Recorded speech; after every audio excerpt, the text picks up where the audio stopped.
Hello everyone, welcome to this teacher education series.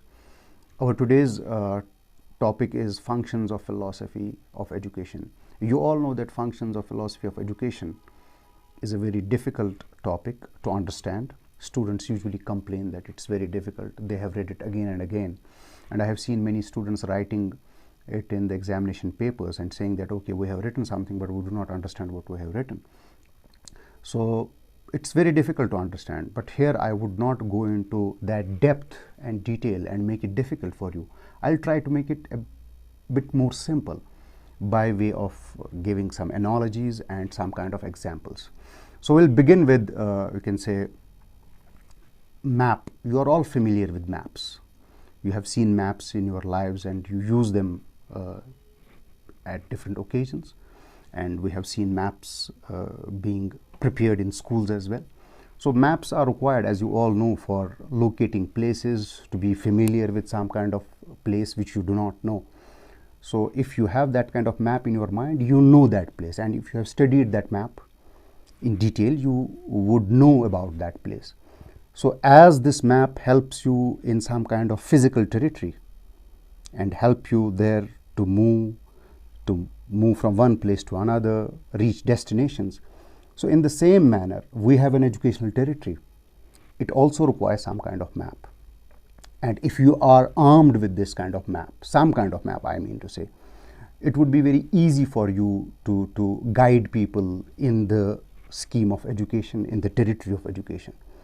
So as I said, having this map in the field of education is all the more important, because education being a very serious enterprise, we don't, you can say, do haphazard acts in education. We are very serious and we require to take each and every step cautiously. So before you just get ahead, you have to have that kind of map in your mind, particularly if you are a specialist, if you are an educator, and if you are a serious teacher, because tomorrow or some other day you require to give guidance, policy guidance to the government and some other agencies. Unless and until you have this kind of map in your mind, you will not be able to give. Where does this map come from? It comes from the first function that philosophy of education performs, that is speculative function of philosophy. It's also called a synthetic function of philosophy. Speculation means, as you all know, having that kind of wider spectrum wave, a kind of a Walton shock. Or synthetic, the other word that we use for the same thing, although there is minor difference between the two. Synthetic means combining, relating, putting together, weaving into a synthetic whole. So either you use, you can say, speculative, or you use synthetic. It means one and the same thing. Overall, it means having a map in your mind about education.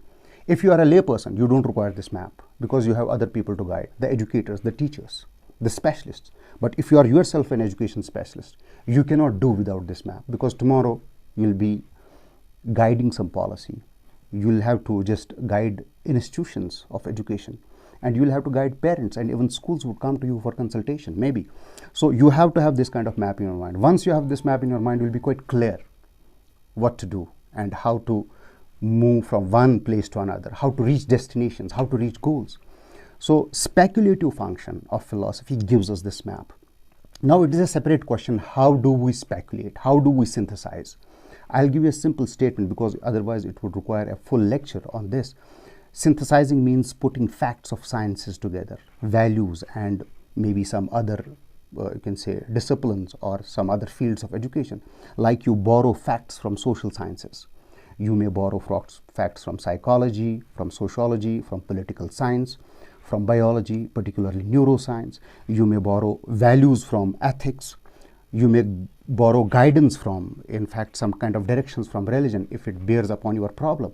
So all these data, you just collate, relate, configure into a big picture, like an artist who uses various colors to just paint a beautiful picture before you, and that picture makes sense and it's beautiful. In the same manner, you have to have an educational picture in your mind. So that's the job of the speculative function of philosophy. So either you can say you have to get this map from somewhere, fine, and how to have an understanding of the whole field of education. Either you require to sit down and develop your own map to speculate and to synthesize that way and have a picture of education for yourself. And it is a separate matter how much you can defend your speculative map, because there would be people who will be asking you questions about your map, whether it's correct, showing your directions, showing destinations. So this is first part, speculative function of philosophy. So having an educational map is the job of speculative function. It gives you that kind of map in your hand. This takes us to the second part. It's not just map, you have to have internal details of that map. Although speculative function and synthetic function would give you some kind of detail, but what detail is required in second part, that is normative function or prescriptive function of philosophy that we call it. You require to set goals and set standards. So in a map, I'll again go to an example. You have destinations to go, and those destinations are worthwhile. They make sense when you go to those destinations. And there are road maps which lead to those destinations. So again, a standard road. Otherwise, there would be a road which would not be a very good road. Standard roads to go to those worthwhile destinations.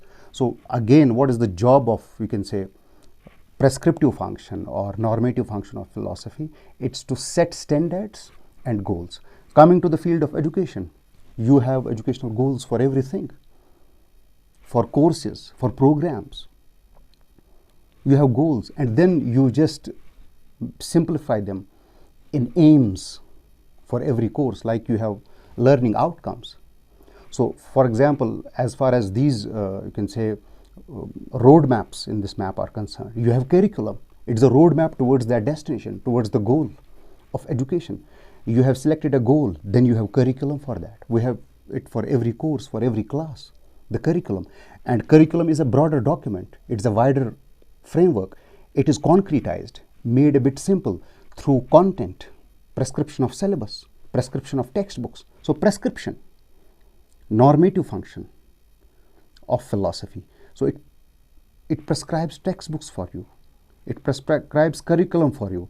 So once standards are set as far as goals are concerned, as far as the leading roadways to those goals are concerned, you could have even tests, and you have tests in schools. Once you just run a certain course, and then you take tests, and tests must you can say enable you to see how much closer you are to the standard, the curriculum. Are the curricular goals being met? Is the curriculum unfolding in an appropriate manner? Because you have taken a test. It's another story that we are taking tests just to check the memory of our children. That's a separate story. Our schools are doing a compromise. So this is a compromise, but you have standards set. Only a true educator would know that compromises are made. Every other person also knows it. Even laymen tell you that compromises are being made. But they will just tell you that compromises are made. True educator and a specialist would tell you where actually the compromises are being made, and how much big these compromises are, and how can you rectify these compromises. A lame person could only identify. Maybe he'll just point. He may have heard from somewhere. He cannot rectify. It's only a true educator or a specialist who would be able to just tell you how much gap or how much compromise is made from the set standard. So this is the second function. Now this takes us to the third function of philosophy, that's critical function or analytical function of philosophy. So consider again this map. You have this map and you have destinations. For example, you don't have any language of this map. All this would be rendered useless. If you do not have any language or any vocabulary, it would be whole useless. So you need to communicate. You need to address things, and all these things could be done by having some kind of language. So critical, you can say, function of philosophy does criticism of terms. Like I'll give an example. You have whole lot of vocabulary in the field of education, like you have pedagogy. Fine, and you say that, okay, this pedagogy is a better word than instructional technique or methods of teaching. So it's a whole lot of discussion in critical function of philosophy, whether we should use pedagogy or you can say instructional technique or some other word. And even the broader word of education, you say that okay, this is a word or this is a term which does more justice to the happenings of a school. We must use term education than literacy, which is more narrow. So it's again the job of critical function to do criticism of terms, analyze them and tell us which term suits us better. Like for example, in the map, you have destinations, hundreds of destinations. All these destinations have their names, and those names must be appropriate. You must not confuse one destination with another. I will give another example. Like for example, we have constructivism school and behaviorism school in the field of education. In behaviorism, you have different terms, slightly different terms. In constructivism, you have slightly different terms. Why have specialists used these different terms? It would again, you can say, require critical function, analytical function of philosophy to tell us how these terms are appropriate in constructivism or how these different terms are appropriate in behaviorism. So this is all about functions of philosophy. Now, if you are running a school and you require a speculative map, now maybe you will not prepare a map for yourself because it would be a very tedious exercise. You would borrow a map, for example, and we have been studying idealism and very many philosophies in teacher education institutions. You borrow idealism and you are inspired with it and you use it as a speculative map. Once you use it for a school as a speculative map, as a synthetic map, the second part, the normative functions are done. You have curriculum, idealistic curriculum. Even pedagogy is compliant. Even what kind of testing, what kind of individual is required, the set standard, the goals that are to be reached. And the third, criticism of terms. There is a separate kind of terminology that is used in idealism. You use self-realization as a term. Fine, there are many other terms that you use in idealism. Now, a bit more difficult problem if again you are running a school and you are imbued with two philosophies. Like on one hand you have idealism and on another hand you like pragmatism. Now you have two philosophies and you are inspired by them. But these are two synthetic maps or synoptic maps. How to do? You require to just you can say relate them, synthesize them together into a harmonious whole. Once you synthesize them into a harmonious whole by doing away with contradictions, then you can come to the second part, setting the standards. And once you set the goals, you have to keep an eye on idealism as well as pragmatism and set a common goal. Maybe if it's possible, I don't know whether it's possible or not. Then the roadways, the curriculum, it has to be a fusion of idealism and pragmatism. Whether it's possible or not, you require to see it as a specialist, as an educator. So same is with the terms that you use. Now, a more difficult problem, we in our area, our place Kashmir, we have many religious schools running. It's not just about four walls. It's not just about teachers recruitment. It's not just about fee structure. It's about having a speculative map. Do these Islamic schools have a speculative map? On one side, they are bringing, you can say, religion. On the other hand, they have secular education. So you have to have them together into a synoptic map, a kind of a synthetic wave. A big picture has to be generated. Are there any contradictions? Are these, you can say, people who run these schools, do they have that kind of a synoptic map? Have they seen whether there are any contradictions? Because if there are contradictions in the synoptic map, they will clearly show up in the second part of the function of philosophy, that is normative function. They'll not be able to set the goals, or they would not have set their goals. And then how to construct curriculum, how to frame it. If the goals have not been set, wouldn't the curriculum be, you can say, contradicting? Because there could be two epistemologies that could be running together. One is sacred and second is secular. You have one religious epistemology and second scientific epistemology. And what kind of compliant pedagogy could be used?